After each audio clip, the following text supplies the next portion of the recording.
After studying this module, you shall be able to know about the adult and family psychology, learn about the power, authority, and discretionary decision making, police as mediators in domestic disputes. Now, introduction. Adult psychology. Traditionally, the fields of law enforcement and psychology have made for strange, if not strange, bedfellows.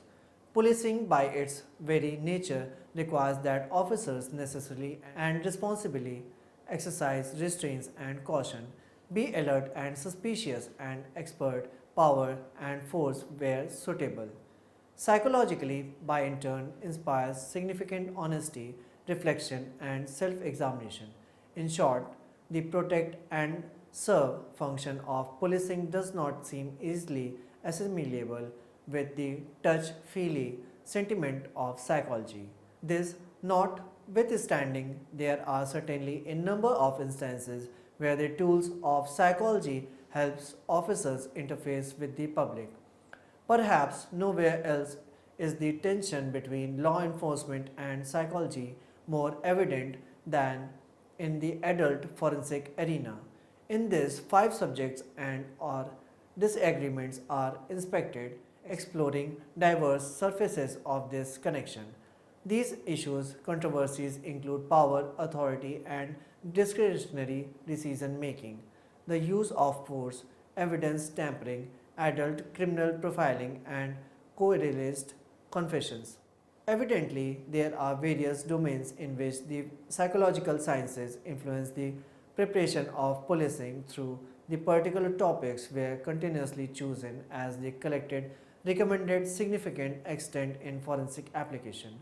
The adult prison population represents society with a complex set of matters and arguments needing considerate, practicable, and operative responses. The assorted tools of the psychological sciences and the law are increasingly called upon to make sense out of difficult correctional questions affecting the lives of prisoners and the community of which they are a part. Thus, not only are the expertise of the forensic professionals applied for determinations of assessing, detecting, and considering convicts, they are also employed for purpose of apprehensive the correctional milieu itself. Family psychology. Family psychology denotes to how the psychological sciences can be used to recognize the way in which the police officers addresses domestic dilemmas in their own lives or in lives of citizens suspected. Incarceration drastically impacts families. Correctional psychologists examine where and how persons in and out of the institution cope with the emotional pain that comes from separation, loss, shame, loneliness, and the like when a family member is criminally confined. Thus, similar to the preceding chapter, the civil, forensic, and corrections, family forensic investigations, many of the social, interpersonal, and intra-psychic variables that give rise to expert psychological practice in penal facilities. People have the fundamental needs to express intimacy and affection. The same is the true for person in prison, especially women. One response to this need is to create make-believe families. What emotional need to do surrogate or play families fill for mother in prison? What specific roles do prisoners assume in these kindship systems? How do pseudo families operate in the co-regional milieu? Some women in prison prior to and once confined get pregnant. What health and mental health care services are provided to integrate pregnant women? What health and mental health care services are available to adolescent girls in your facilities? What are the constitutional limits to receiving such medical treatment? What is the emotional impact to women receiving minimum parental and newborn infant care while incarcerated? Many female prisoners are mothers. What are the emotional and health care consequences to both mothers and their children when the parent is incarcerated? How do children deal with the worry of parting? How can forensic psychologists help comfort the pain of parting caused by the criminal confinement. Other family members, such as a spouse, are also traumatized by the incarceration of a loved one. Loneliness, depression, and anxiety are just a few of the symptoms experienced by many spouses. What facilities exist to address these psychological problems? What support work is being done to progress the criteria for prison visitation by family member? Mother in prison represent a special group of offender. Who are they demographically? Is there a personality profile for this offender group? To what extent do mothers in prison feel shame, guilt, and grief as a result of their criminal life choice? How do they cope with the grief that comes from the loss of parental bonding and parenting? At the intersection of corrections, psychology, and family studies are an array of issues and controversies affecting the lives of persons incarcerated and their loved ones. Now, power, authority, and discretionary decision making, adult psychology. Effective law enforcement must take into account the encompass a wide variety of processes and decision making steps. Officers must decide whether to arrest an individual given a citation or simply release a citizen with a warning. These decisions, however, are never cut and dried, and often they fail to be consistent. An officer's decision in handling a situation depends on the offense, the background, and the personality of the responding officer, and the demographic background of the offender. This section discusses the discretionary decision making process with law enforcement, drawing on the officer's perceived or giving power and authority to make law enforcing decisions. The following scenario is commonplace, deals with alternating forms of police discretion, and is a typical complaint of citizens. While driving down an interstate, you are pulled over by a police officer.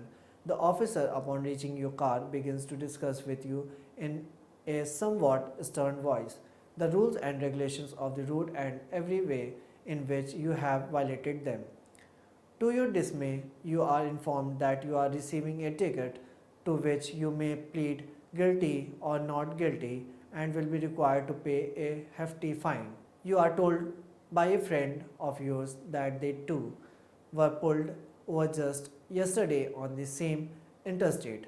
However, you are surprised to discover that this friend did not receive a ticket and in fact was released without even a warning. Upon further discussion, you also discover that you were clocked at the same speed and were pulled over the same arena of interstate. You can't help but wonder why you received a citation and your friend did not. Was it because you are significantly younger than your friend, or was it because you are of different race or sex? Aggravated, you complain to all who will listen about a lack of fairness and consistency in traffic ticket citations. Scenarios such as these have been the subject of controversies for some time now. Police as mediators in domestic disputes, adult psychology. Domestic violence has occurred and even become condoned among cultural throughout history. The fact, the often heard phrase rule of thumb actually refers to the old practice that a man could not beat his spouse with an object greater than the width of his thumb. It is undisputable that domestic violence is a universal social problem and affects not only victims and their criminals but also the police with a delicate, expressively laden, and often debatable subject. The following case illustration is a typical yet compelling scenario of a domestic violence situation. An officer is patrolling in his squad car when he receives a call from a dispatch to respond to a complaint of domestic violence. The officer recognizes the address and mumbles to himself in an irritating manner, "Why should I ever bother to respond?" This address with the same complaint has occurred numerous times since his joining the police force some 13 years ago. This scenario happens about once a month. Typically, a complaint is received from Mrs. once that her husband is being verbally and often physically abusive and that she requires assistance immediately. However, each time an officer confronts his situation, Mrs. Jones refuses to cooperate with the arresting or prosecuting procedures, stating that her call to the police was premature, a mistake, and does not wish to prosecute despite her blackened eye and bruised cheeks. Often, Mr. Jones is not present in the home, making it a waste of valuable time to try and find him. Situations such as these are commonplace for the police officers who respond to domestic violence calls. Depending on the policy and procedures of the police department jurisdiction, officers are instructed to deal with these situations differently. Some law enforcement departments have a mandatory arrest policy for the perpetrators as well as the victim. In a time of increased public concern and increased police involvement, officers are faced with the task of having to handle domestic disputes via mandatory arrest or through mediation. A significant amount of literature exists on the dynamics, cause, prevention strategies, policing methods, and other topics related to the subject. Mediators are most often police officers who deal with these types of situations on a daily basis. The focus of this section is on the role of police officers as mediators in domestic disputes. A variety of aspects related to mediation in domestic dispute is examined, including police practices and tactics, existing policies regarding offenders, recommendations, and prevention strategies. Now, the family trauma and the cycle of the crime. An increasing number of children are living in chaotic familial and communal environment. Conservative estimates indicate that over 1 million children are abused and neglected each year in the United States alone.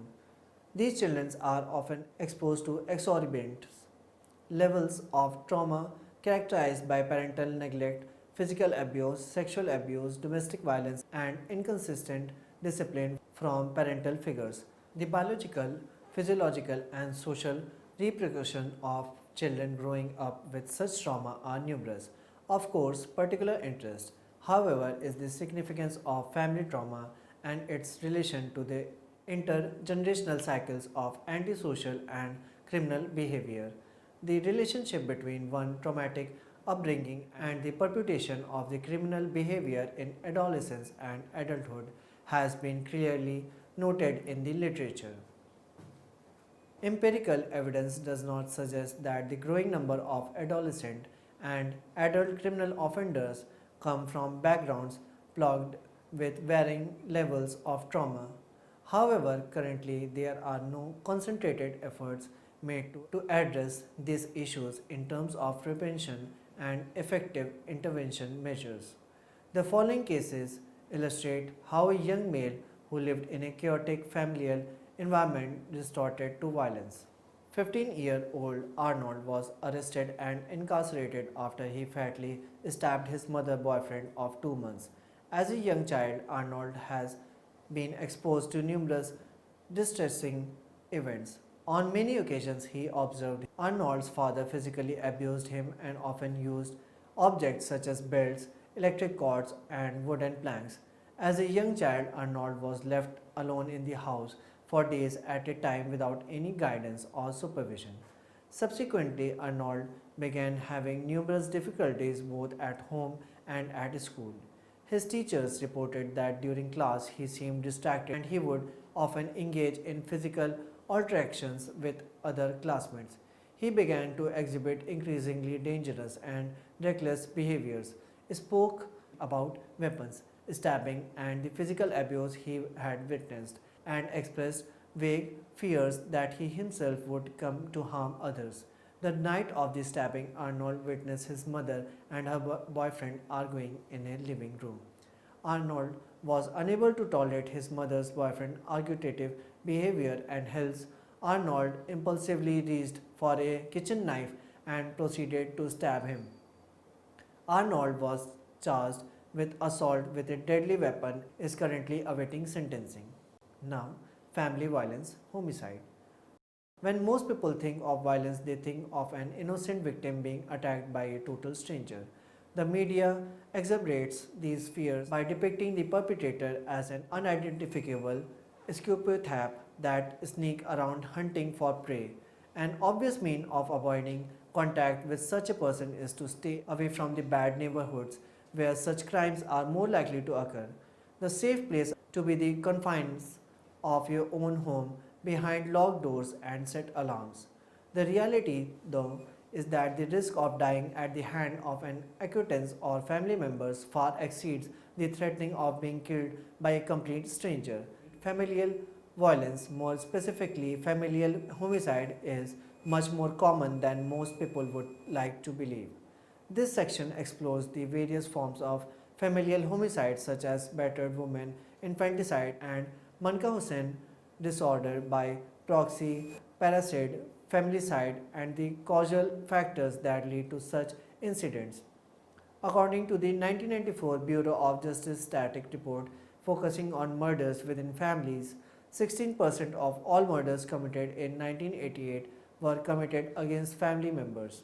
The breakdown of these findings indicate that 6.5% of the victims are murdered by their spouse, 3.5 by parents, 1.9 were killed by their children, 1.5 were victims of stabbing violence, and another 2.6 were victimized by other family members. The following vignette is an illustration of family violence. After an exhausting day of caring for the children, cleaning the house, and working at her part time job, Carla was lying down for a quick nap.